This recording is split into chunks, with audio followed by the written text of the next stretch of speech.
Suki, what's up with that? Why?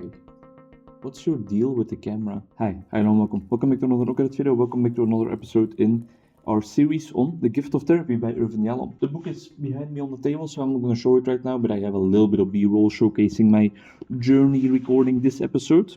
Let's get straight into it. Tip 18 is all about working through the issues in the here and now. And it's a further continuation of Yalom's advice into how to work with the here and now. He has emphasized greatly already the importance of working with it, and now he's kind of explaining to us, well, how do you do it then? What can you use from the here and now information? And he describes two client situations in this chapter to explain to us how we could do that potentially when working through problems. You use the here and now, very short and sweet, you use the here and now to discuss the underlying layer that is kind of explanatory for, or that kind of shows in the actions that happen in the session. The example that he gives is about this client that always is very apologetic, even about things completely outside of her control, even about things that she literally has nothing to do with, like when she has some trouble opening the door to Yalom's practice because the lock is faulty, and she for some reason feels the need to apologize to Yalom for that.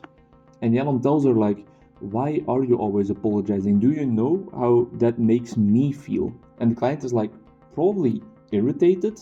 And Yalom answers, yes indeed. Does this happen more often in your life? Is this a story you have been told before because you had the answer irritated ready so quickly? And she has experienced it in multiple situations, multiple contexts, multiple people have told it to her. She knows that's the effect of her behavior and she should therefore change it, but she doesn't achieve the change yet. That's then the topic for your next couple of sessions, and that's exactly the power of working with the here and now. This small tiny observation of her apologizing for a loud noise the door makes, or having to crank the handle up a couple of times before the room really opens up, before you can enter, that small observation that happens there can kind of all of a sudden open up this whole new topic that is way broader than just the one situation, and that is actually causing a lot of struggles in her life probably, and a lot of interpersonal struggles, which, as we know, Yalom really thinks are important. He further emphasizes the point of not kind of letting anything go to waste in the session by talking about another client that was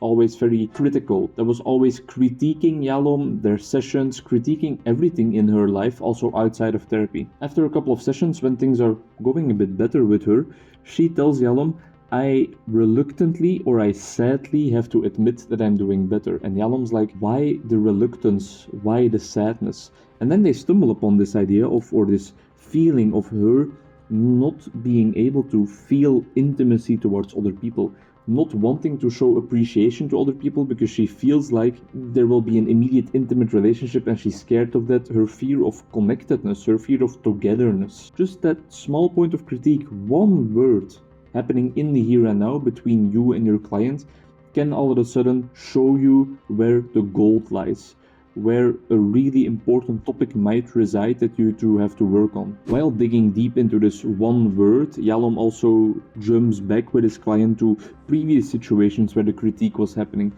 and that's where he shows that even in working with the here and now, we are never working fully ahistorically. There's always a bit of past influence there. And my own ideas about the subject are related to this not... Tora, you can be in the video, but you can be in the video to that extent. My own thoughts about the subject kind of relate to the quote by Sartre Yalom ends the chapter with, and it is that introspection can never be done without retrospection, or introspection always entails retrospection. And I think it's very true.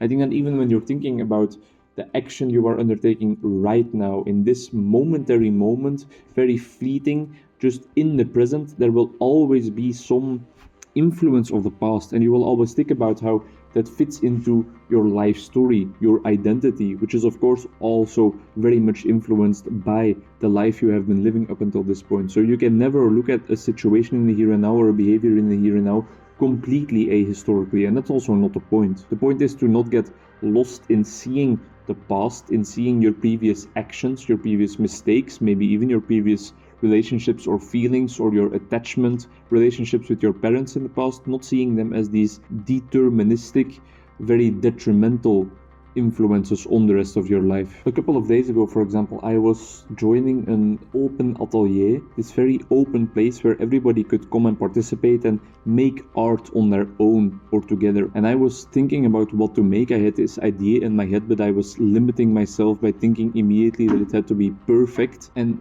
another person next to me, whom I have had met before, and I greatly appreciate her view of art and the way she does things, saw me struggling, and she was like, I'm a creative therapist, do you want to do something together? And I just did it with her, and we did this beautiful exercise of having one sheet of paper, one canvas in between of us, both collecting a couple of paint colors and then painting together on that single sheet of paper without communicating.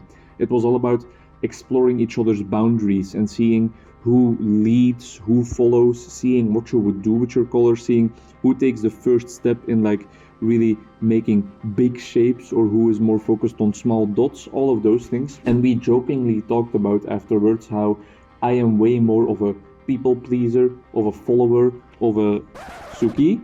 No, don't jump in the curtains. Of a people pleaser, kind of, I have no boundaries. I am unlimited in my attention to another person's needs. And this is jokingly said. It's what happened in the here and now in our painting experience together.